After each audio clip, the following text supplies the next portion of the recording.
Alright guys, welcome to another episode of Ardent TV. I am Tom Traplin, and I am the marketing manager here at ardentmortgages.ca. That's our website, Ardent Mortgages Incorporated. I'm used to saying the website more than I am saying just the full name. But that's where we're at, and I have with me Mr. I'm Joseph Riccardi, the principal broker here at Ardent Mortgages. And I might do the introduction a little bit today. Today we have this is your bit. This is my bit. So we're talking about something a little different this time around. Yes, I think we have a pretty interesting conversation that we're going to try to hash out here. We're going to get real. Yes. Today we're going to talk about specific instances and why mortgage brokers or how mortgage brokers have had a bad reputation in the industry and what brings that about and relate it back to sales as an industry altogether and again say how and explain how we are trying to do things differently. Yes, and I wanna state something else really important here before we dive into that. There are only a small handful of companies out there that have created this negative stigma in the industry for everybody else in the industry, and the same thing applies for car dealerships and real estate agents and everybody who's painted. Yeah, you could have 95% of the people that you deal with could be great, but that 5%, like the bad apple spoiling the bunch, it definitely impacts everybody as a whole and the perception that everyone has on us. So, to take another step back here, the reason we're discussing this today is because something was brought to my attention and our attention from one of our lending partners that we work with about a specific instance and a specific deal and a specific borrower whom I had a relationship with in the past. And we're not going to name any names. We're going to be very careful. If there's splits and cutting and pasting in this is because we want to be very, very cautious with protecting everybody's identity who's involved with this. Yes. So we're trying not to say things that will identify anybody. To protect the innocent. To protect and unfortunately to protect the guilty. So what happened? We received a phone call today that there was a client who had done a deal a year ago, and I had very minimal involvement in the deal that happened a year ago.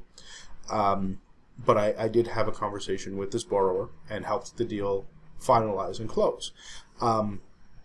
Now, a year later, they've been contacted by the brokerage that was originally working with them. And I'm sorry if I'm going to be a little bit slow explaining this. I'm trying to be very cautious with my words here. So they were approached by the previous brokerage, and they were lied to. They were told that the lender who put the mortgage on the file or on the home a year ago was not willing to renew. They were told that if they did renew, there would be huge legal fees and huge lender fees, and they were told that if they could not find another solution, they would be forced to lose their home, as the lender would be forced to take them into power of sale. So let's stop right there for a second. Imagine if you got a phone call today from the broker that you worked with a few years ago, hypothetically, and they said, or the agent, and they said, you need to do something because the person that you are working with, the lender that we got you to deal with before, they're going to take your house. That's how you start the conversation. You have no option. You have to work with us. They're going to take your house if you do not renew, or if you do not refinance. How would you feel? Like right off the bat, that's not a good spot to start the whole negotiating process. It backs the borrower into an unfair corner where they are without options, and you're gonna feel trapped. And here's where the issue comes from. If any or all of those statements were true, that would be a completely different situation. But the fact in this particular case was that none of those three items were actually at all close to the truth. So, don't be afraid to take some time here. Yes.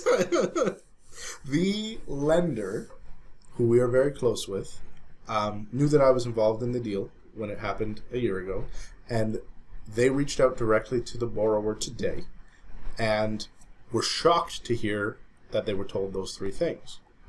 And we are very close with this lender.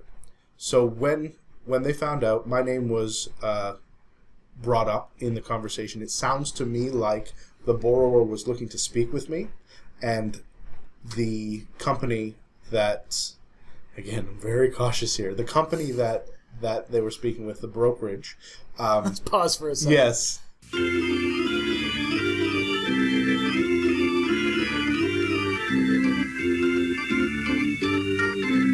As I was saying, and we had to kind of had a little powwow for a second there and reset our thoughts on this.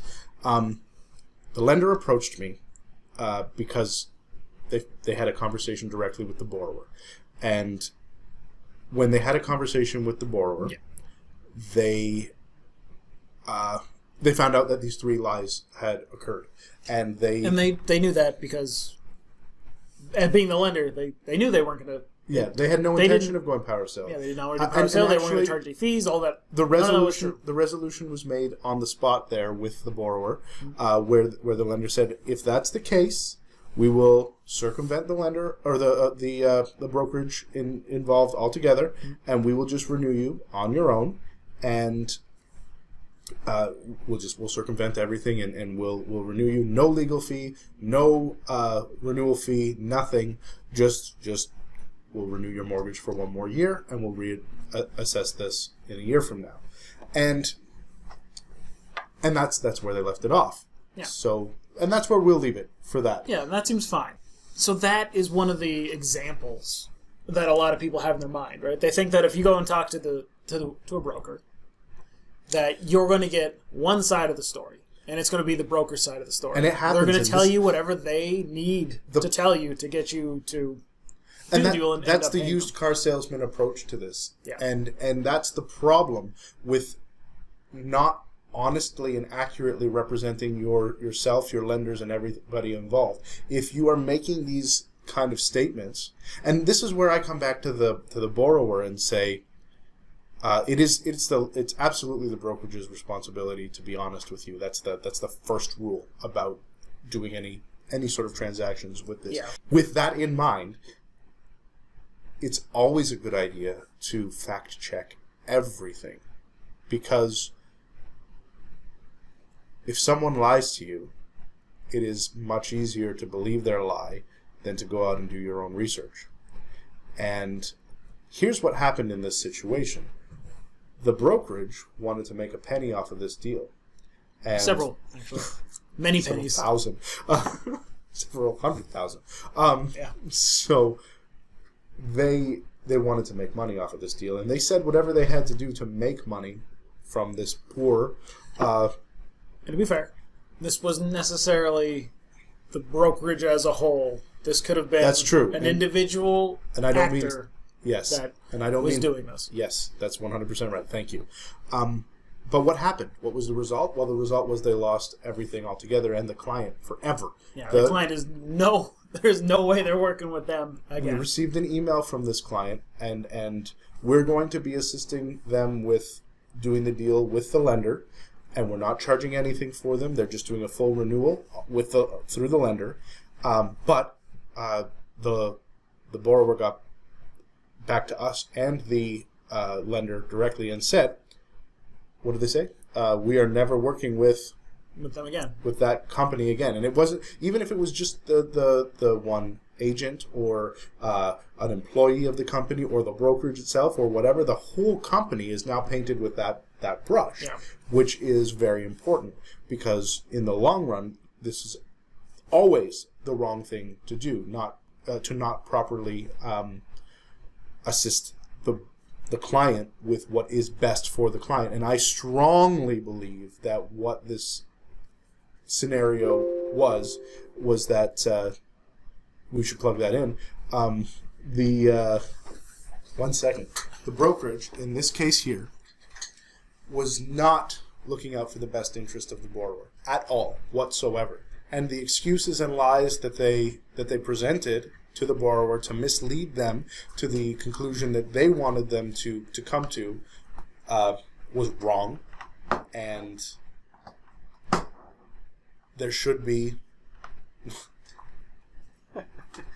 Keep going. There should be... well, no, I'm thinking about if I should say what I'm about to say, but my belief is that there should be larger penalties for situations like this. So... I think there will be. And I think there's more... Okay, so... You could argue that, especially in our industry, we're very regulated. There's certain things that you can and can't do. And if you do something you're not supposed to, you're done, essentially. There's a lot of things that can just chop you. But too many people get away with it too frequently. And this is True. the issue. Well, no system is perfect. But in this instance, there's a good chance that this could be a problem for them. It could be. Yep. Could be. The point is, and one of the core beliefs when we started the brokerage was that the thing that's best for the client is also the thing that's best for the business. And this is like a mix of, the idea of ethics and what you think is right and wrong, and also just good business practice in general, right? Absolutely. Like they're lined up. They're the same thing. That if you take your client and you serve them to the best that you can, and you find them the best solution, whatever it happens to be, you give them the best, and you make that the highest priority, that is ultimately the best move for a business.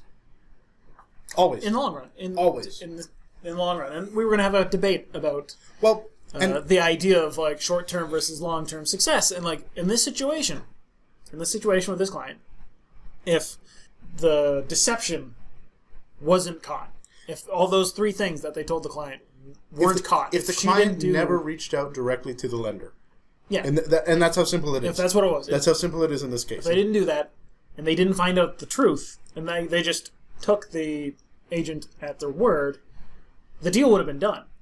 The brokerage would have done the deal. They would have gotten paid, and they would have.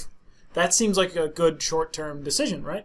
You get the money. You got the client to go through with it. The problem is what they're experiencing now.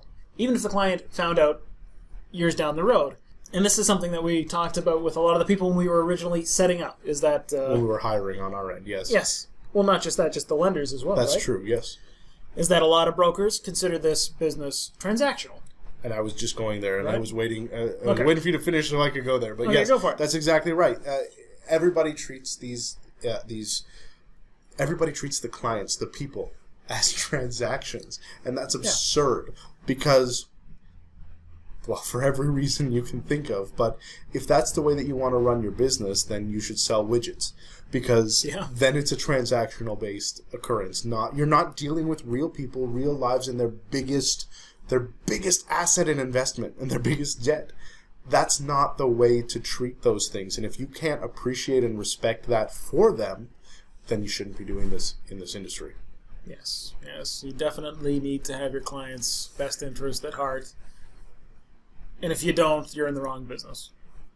In a nutshell. And I guess that means that if you're working for someone who has those morals and those motives for each deal, where they're treating each deal as a transaction and each potential client as a number, and not going to say any of those other things that came to my mind, but you should seriously reconsider your place of employment. Absolutely.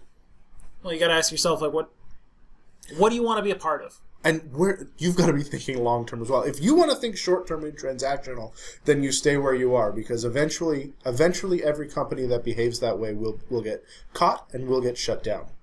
Every single one of them. So, eventually. You might have another year, another month, another decade. But one way or another, somebody's going to find out. Yeah, and like reputation is huge. That's everything. Like, especially now, right?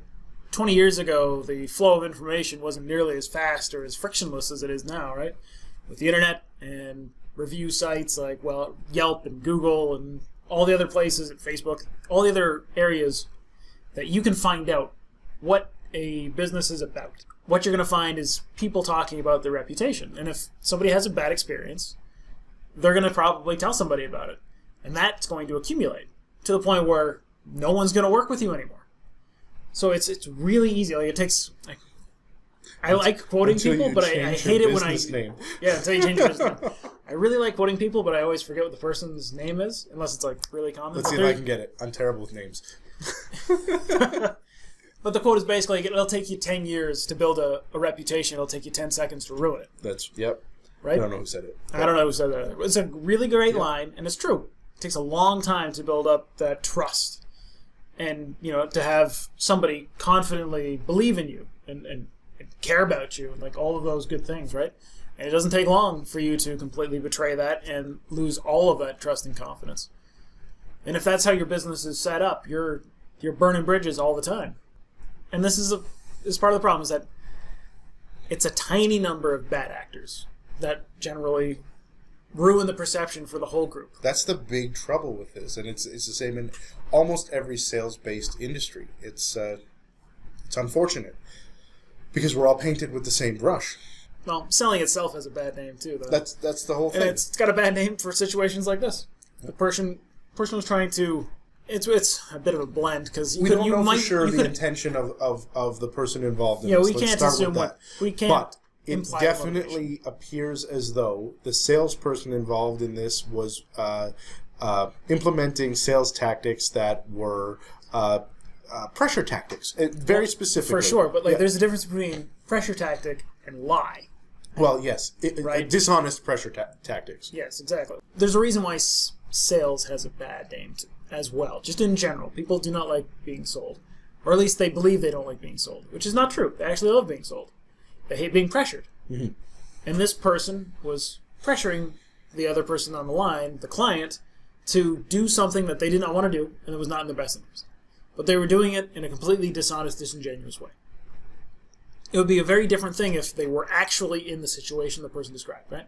Like you said, if they were going to go into power sale and the lender was going to be a problem and all of those things were true, you could still approach the situation from a different angle than what they were basically doing, saying that you're in big trouble and you need to work with us right now, because if you don't, you're going to lose everything. And I know that the person involved in this, if they're watching this video, knows exactly who we're talking about as well.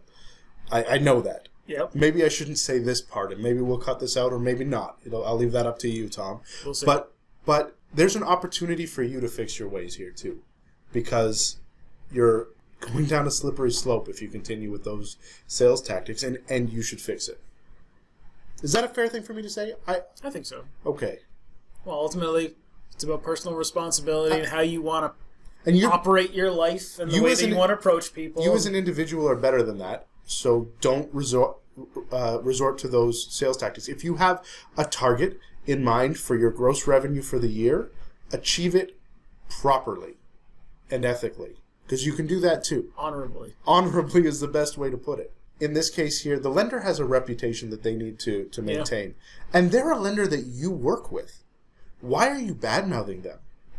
So, anyway, that's my from the heart opinion of this. Yeah, we might as well talk about the lie, too, right? Like the trouble with lies. Oh, this is what we were talking about earlier. This is what actually sparked all of this. Yes, exactly. So the trouble with a lie, I'll dive in and say this, because this was my part of dangerous. This. Yeah. It's dangerous. It's the little white lie that you start with, and you might think that it's nothing off the bat when you call the borrower up for the first time. And I don't know how this transaction unfolded. I was not there for any of it. I don't know anything. I just know the part that I've heard. But I can speculate and I can assume. And my speculation and my assumption is the initial call to this potential borrower was, you need to refinance and you need to refinance with us because the lender is not going to renew you. Now, and I know that this part is fact too, you get an appraisal. The appraisal comes back at the same value as last year. Oh no, we don't have any opportunity to refinance anymore. There's no equity in your home. So what do? Well, I have to tell another lie. Because if I don't tell another lie, then my first lie is going to be what's going to be discovered. Yeah. And then I'm a liar. And I don't want to be a liar, even though I am a liar. Right? So you dig deeper and you lie again, and you lie again, and you lie again. And you have to build a cathedral of lies. Absolutely. And this is assumption. I can imagine exactly how this unfolded, and I believe that I'm right. But no proof on any of this. But that's what happens. So maybe, in the first place, don't start with a lie. And maybe, hypothetically, let's take a step back again and go to the initial phone call that you could have had with that borrower and say, hey, you have a very large second mortgage at a very high interest rate. Maybe we should look at finding a solution for you to pay that out if there's an opportunity. If you're interested, great. I know we had a rough time last year, and I know that there were issues with what we were doing and a whatever. But I really want to help you. And you have to mean that. You can't just say it. You have to mean it. If you don't mean it, then don't say it. Yes. So, but again, if you're at the point where I don't really care if I help you or not, you're probably in the wrong business again. That's right. You should care. The trouble with lying, besides the fact that it is unethical and wrong, just the practical. If that's not enough for you. If that's not enough for you, the practical trouble with lying is the fact that you have to. It's exhausting. You have to fabricate an entire reality that doesn't actually exist, and you have to maintain it and support it and constantly represent it. So, like, when you lie, you're not only deceiving the person you're lying to. You're not only, like, crafting an illusion that you're trying to get them to believe. You're also doing it to yourself. You have to become and say things that aren't true. You are lying to yourself as well. So I guess it's... I don't like the word toxic. It is. Lying is corrosive to who you are. Nothing good came out of this transaction for all the people that were involved in it. And everybody was left with a sour taste in their mouth. And now the people who are trying to fix the situation are left scrambling to accommodate everything. And it's an uphill battle to try to regain trust from someone who... once it's broken, it's like... once it's broken, it's broken for everybody too. That's the other problem. You're in trouble. And that's why it boils back down to the whole industry, because brokerage A lied to you about this, that means every other brokerage is a liar. I'm not going to trust anyone. And we had a similar situation with another client who we were working on a reverse mortgage for, and they had experienced a huge... they experienced fraud. Fraud. Legitimately, they were taken advantage of and deceived. Now, not in Canada. It was I don't remember the exact details, but it was a very big fraud situation. But it's the same thing now because nearly $100,000 they were out. It was $80,000. Yeah, and all of a sudden, because they had that past issue with fraud, and we're working with them now, we're immediately starting from a point of unfortunately suspicion. Yeah. It's exact and distrust. So once you get burned, it's hard to trust anyone else. I don't know if anyone here has ever had anything stolen from them or taken from them, but that's what it feels like. Plenty of times. Yeah. I used to be a musician, and one time I forgot to lock the back of my car, and I had a stainless steel briefcase full of about $7,000 worth of microphones. And as I went back to grab my guitar and got back to my car, I came back and the briefcase was missing, and somebody had just walked off. It was my own stupidity, and I can acknowledge that now. But at the time, you feel really violated. And it's the same thing. Every bike I've ever owned has been stolen. I can only imagine how violated this borrower feels in this situation after recognizing the lies that were told to them.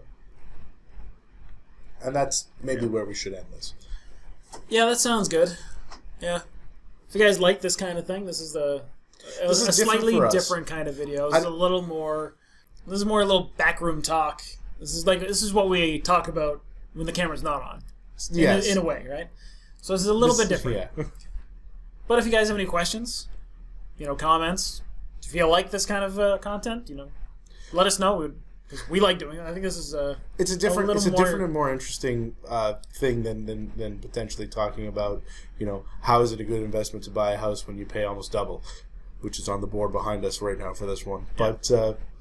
But at the same time, this isn't something that I really want to make maybe we could do something a little bit more positive in the same light in the future. It's just this really hit home with me, which is why I really wanted to And it's also been a topic that we've discussed probably like once a month. Yeah. Really. Something comes up and you're like, how is this even possible? Yeah. How can the industry be like this? Yeah. It's something you have to talk about if you want to fix. Right? This is, That's everyone right. knows this is kind of the case. Just it's the elephant in the room. It's the secret that nobody wants to address. And that's one of the things that we strive to improve on. That's right. We want to turn that reputation around. And hopefully we can become known for honesty and integrity and honorable conduct and all that other good stuff. We want people to know that they're not all like that. Not every broker is going to take advantage of you or lie to you or anything like that. You just have to work with the right one. And build that trust and all that good stuff. Well said. But thanks for joining us. Comment, like, subscribe, and we will see you next time.